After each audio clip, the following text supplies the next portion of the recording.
Hello, friends. Welcome to Akulmach. Our program today is called This Day, That Year. In this program, we will tell you the important incident that happened in our history that has helped shape our world. Today is September 7th. So, let's find out what are the important incidents that happened today in our history.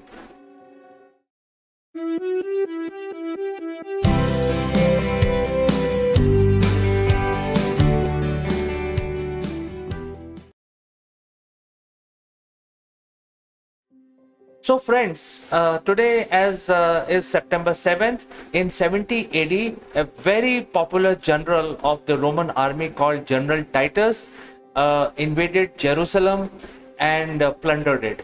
Now, if you actually got a chance to visit Italy, you will see General Titus statues and frescoes and murals in different historic buildings everywhere. He was really very powerful, and the army really respected General Titus.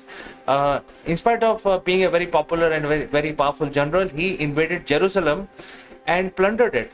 Now, it could be very touchy subject for few of us because Jerusalem, as you know, is a holy city. But nevertheless, this incident happened on September 7th in 70 AD. Let's move to the next one.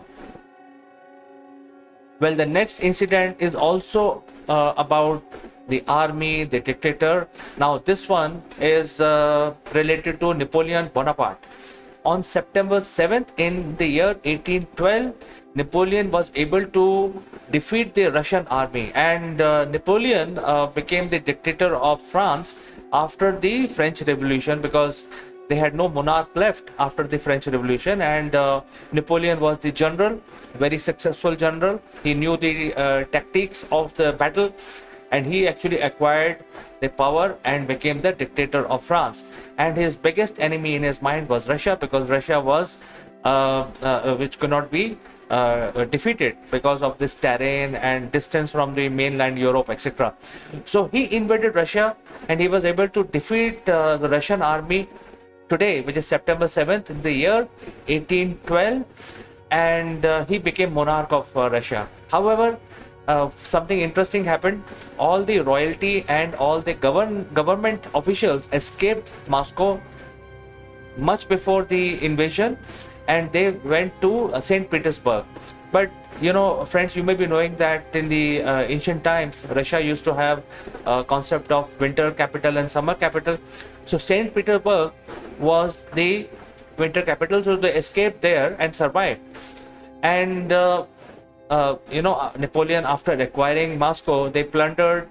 He basically looted whatever they could, and he could sit on the throne of Moscow or Russia for 1 or 2 weeks. But after a couple of weeks, he realized that this is nothing. There is nobody to govern. There is no machinery left. So he felt very bored, and he started his journey back. Even though he had defeated the Russian army, but Russian army by that time consolidated themselves and they were waiting for him. And by the time the Russian winters were setting in, so on his return journey to France, Napoleon and his army was ambushed, and that really ended up in a very, very bad defeat for Napoleon. Only 5,000 or so soldiers, including Napoleon, were able to return from Russian conquest. However, today on September 7th, he must have been a very happy man because he had defeated Russia. And he had no way to predict the future, what lies ahead. But, at least on September 7th, he was a very happy man. So let's move to the next one. And this is about the health of our children, health of our baby. And you know that when the human babies are born, they have certain complications. And that is why the birth rate and the infant mortality rates are also calculated, because when the human babies are born, they are sometimes born with some complications, sometimes they are born with some diseases, even common cold, etc. That could be very dangerous for a newborn baby. So humans realized that there is something that we can do to save our babies, and that's when the device called incubator was invented in the 19th century. where the newborn babies are kept. Today, if you look around, incubators are found in every nook and corner, and it is a standard practice to put the baby in the incubator. Some babies are required to put for 24 hours for inspection, some little longer. But all of that started today on September 7th in the year 1888 in the United States. State Immigrant Hospital in New York City, when the first baby was kept in the incubator, and the baby's name is Edith Eleanor McLean. And it is a historic incident, very, very important, because that helped save our babies and reduce the mortality, infant mortality. So let's move to the next one. And this is basically about the speed demons, and if you are a fan of Formula One racing, you know Ferrari. And if you know Ferrari, you will also know that Ferrari was not happy. His name was Enzo Ferrari. He was not happy with the type of cars which were being produced for racing. So he decided to build his own car, and he did. And he participated in the Formula One racing.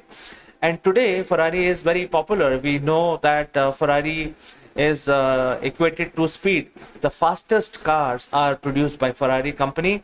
It has become a very big company today.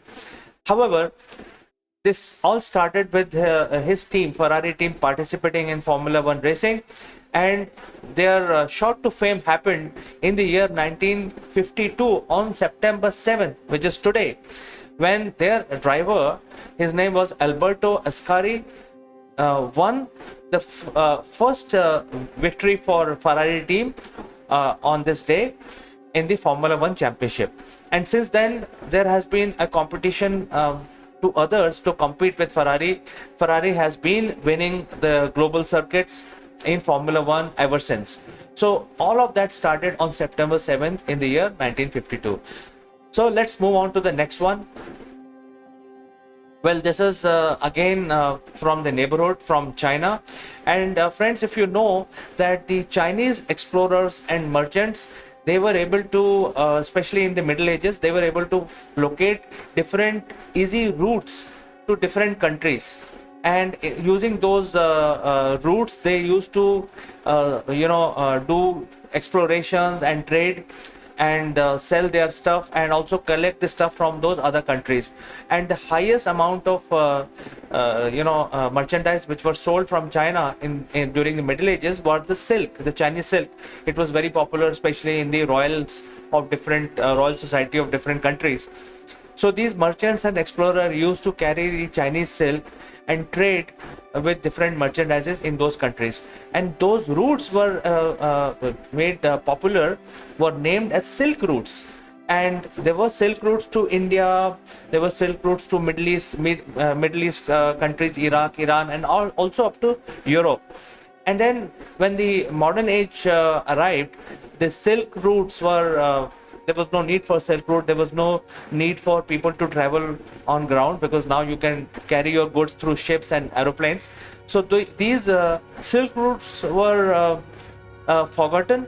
However, in the year 2013, on September 7th, the current president of China announced, President Xi Jinping, that he will start an initiative to bring the glory back to China and basically identify those silk routes and build proper road infrastructure on those silk routes, so that using the land they have, the land connectivity they have with other countries, they will be able to strengthen the trade ties again, just like the Chinese were doing in during the Middle Ages.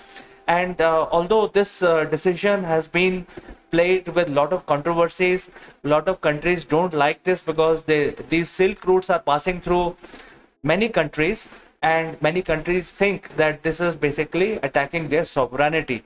So this is a very controversial decision. One Belt, One Road initiative, which was announced on September 7th in the year 2013 by Chinese President Xi Jinping. So friends, this is something which happened some of the important incidents that happened in our history that has given a lot of freedoms, given a lot of technical advantages, and also back filled with controversies. So thanks for watching, friends. I will meet you tomorrow again in this program called This Day That Year. Until that time, please take care. Bye bye for today.